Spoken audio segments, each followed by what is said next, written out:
protect the security and prosperity of this world we all share. But space is no longer a benign environment. Adversaries and near-peer nations are actively working to dominate the most critical battleground of our day. At Space Systems Command, the time to act is now. The race is on. Our adversary is out there. They are going to work every day, trying to work harder, smarter, faster than us. But we are making sure that that does not happen. The Guardians, airmen, and partners of Space Systems Command are working with unstoppable urgency to innovate and act now, delivering solutions to emerging threats, creating resilient space architectures we can all rely on, especially during times of crisis and conflict. The fight could happen tonight, it could happen tomorrow, it could happen in a couple of years, but we need to start innovating now, and that's exactly what we're doing.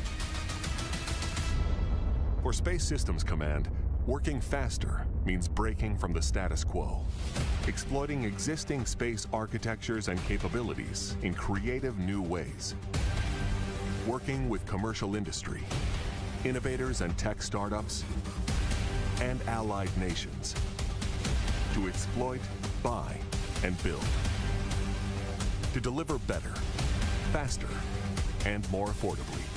We are advancing the space architecture that we have up there right now, making sure that it's optimal, making sure that we get new space architecture set up, prototyping, experiments, to ensure that we can outpace the enemy tomorrow. To maintain our lead in space, Space Systems Command has embraced a new culture, empowering its people to race forward.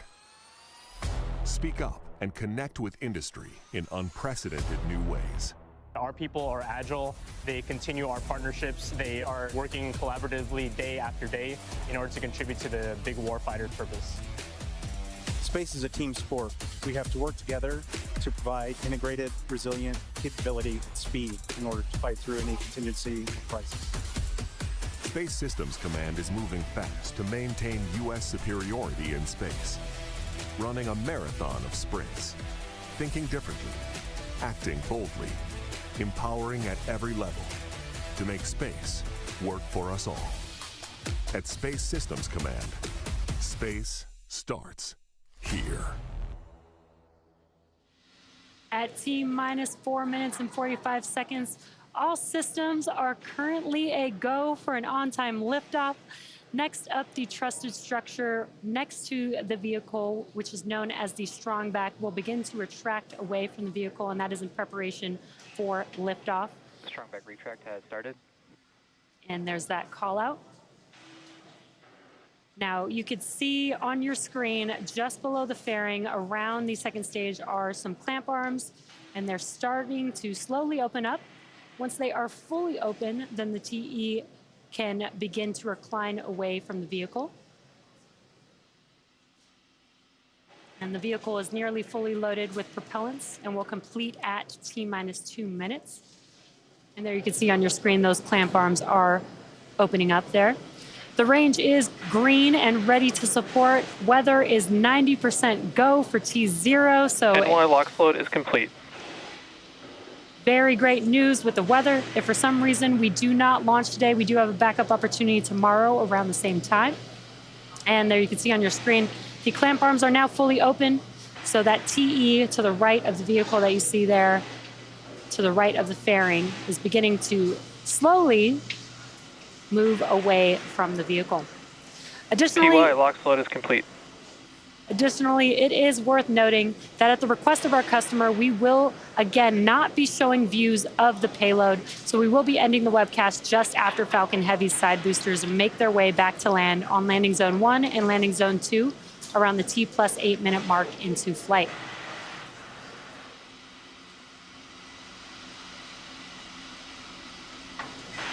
Center core lock float is complete. And we just heard that call out. Spacecraft is on internal power.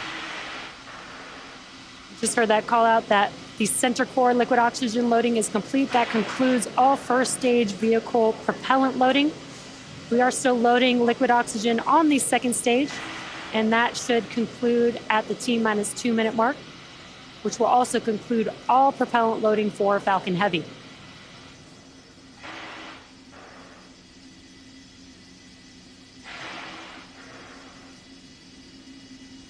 And you can also see these white clouds on your screen.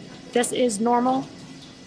This is us just venting out the boiled off liquid oxygen at the liquid. Stage 2 LOX load is complete. And there's that call out that stage 2 LOX load is complete. That concludes propellant loading on Falcon Heavy.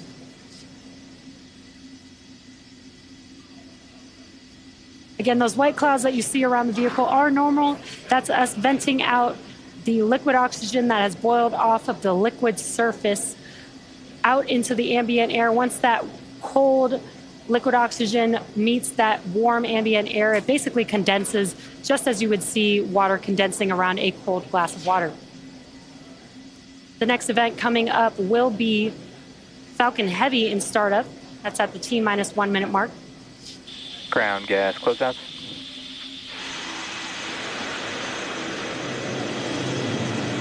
And now that we have finished propellant loading, we are also clearing out the liquid oxygen line on that transporter erector, and that's why you see a little bit more of those white clouds there on your screen.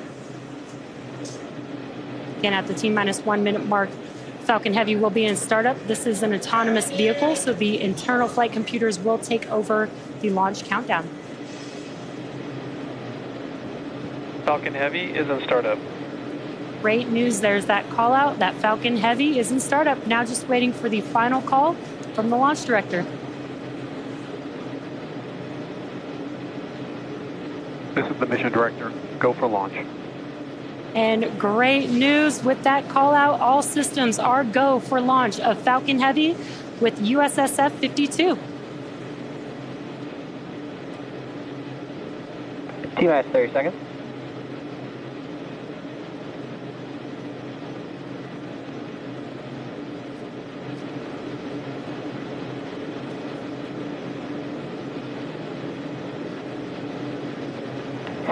Seconds.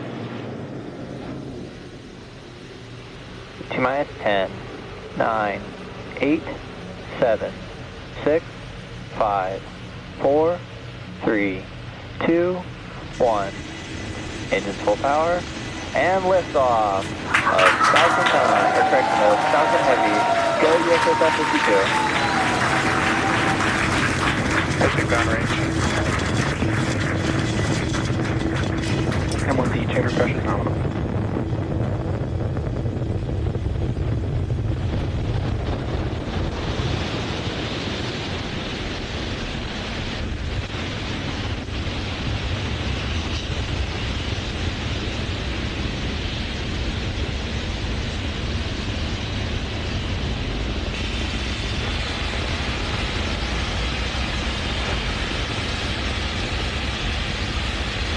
Nominal power and telemetry.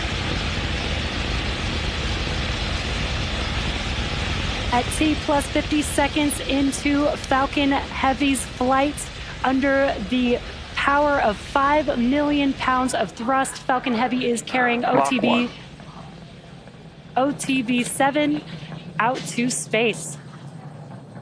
Now we are coming up on max Q here in a few seconds. Max Q. And great call out there. We have passed through max Q. That is the point of peak mechanical stress on the vehicle, and we've now passed through that. So we do have a few events coming up here. That will be booster engine cutoff, or BECO, separation of the side boosters, followed by side booster boost back burn startup, and then the center core main engine cutoff, or MECO.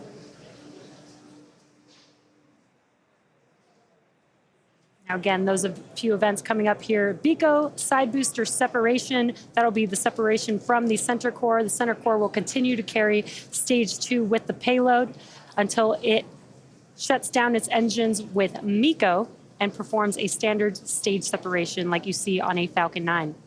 And there you can see on your screen, on your right-hand screen, some views from the side boosters and a really awesome view of Falcon Heavy on your left-hand screen with all of those engines burning really bright there.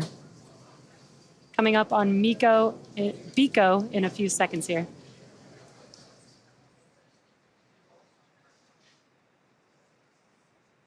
Booster engine cut off.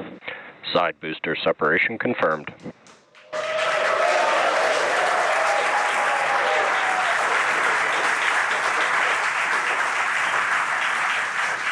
And back show. Booster, boost back startup. And great news, we were able to also see that live on your screen. BECO, the side boosters have separated from the center core, and we have the startup of the boost back burn on both of those side boosters, looking really awesome there on your screen. Now the side boosters are returning to Florida under the power of 3 engines. Coming up are a few events in rapid succession. That will be the conclusion of the side boosters boost back burn, MECO, stage separation of the center core and the second stage, as well as SES-1, or the NVAC engine igniting on the second stage. SES-1 stands for second stage engine startup. And as I mentioned previously, per the request of our customer, we will not be showing second stage views after SES-1. Additionally, our center core, or stage 1, is expendable today, so we will not be attempting to recover it, but we will be following the side boosters back to land, so you can continue to stay tuned for that. Now we're coming up on the conclusion of the side boosters burn. Booster, boost back shutdown. Stage separation confirmed. And back ignition and full power.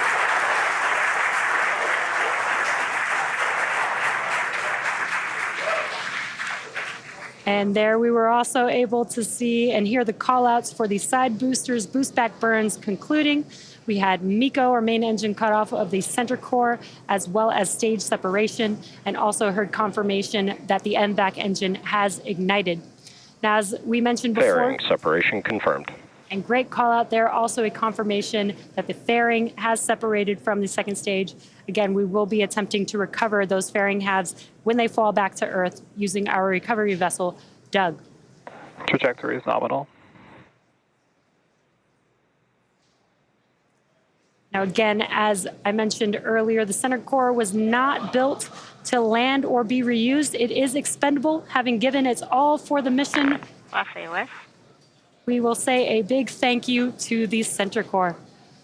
For the 2 side boosters, the boost back burns have completed, and so far the vehicles are on a good trajectory, coming back to land. And again, with successful second engine start 1, that will wrap up our coverage pertaining to the stage, to the second stage. So we'll focus our attention on the side boosters.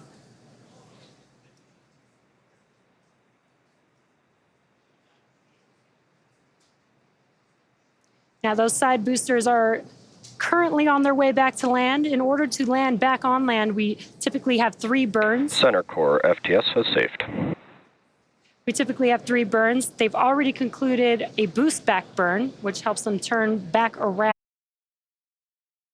as they enter back into the Earth's atmosphere. Now, if we do have successful landings today, it will mark the 257th and 258th landing of an orbital class rocket. And those entry burns are coming up here in about 30 seconds or so. And again, as I mentioned earlier, the center core will be expended, and we are not attempting to recover it today.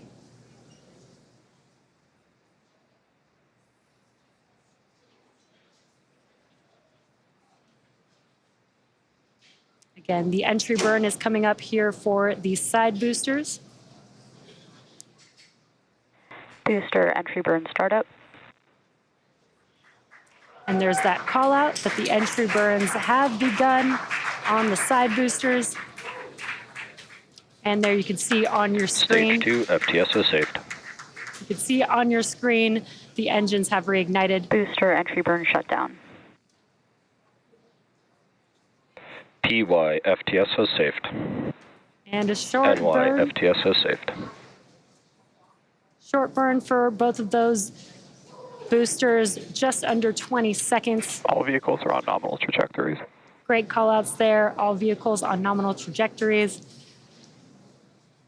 Now, again, we do have 1 more burn for each of these side boosters coming up in just about 30 seconds. That is the landing burn. It's a single engine burn for each booster.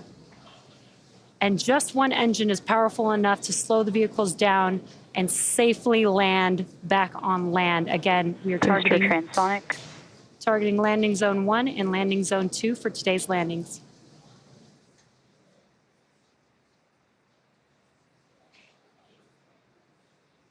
Booster landing burn. And we heard that call out, and you can see on your screen that the engines have reignited. Landing leg deploy. Let's watch as these side boosters touch down for landing. Stage 2 is in terminal guidance.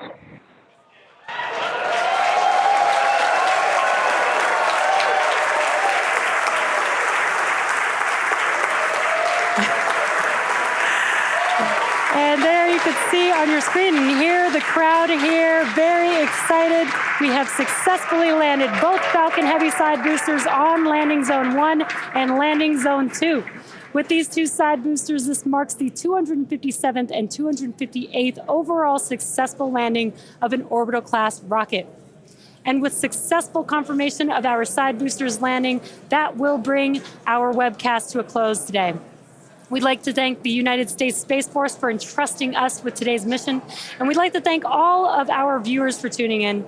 As a reminder, in about 3 hours from now, our 96th and final mission of 2023 is set to lift off from our neighboring pad here in Florida. Be sure to tune in for that one. We hope you all enjoy a happy and healthy new year, and we'll see you back here for an exciting 2024.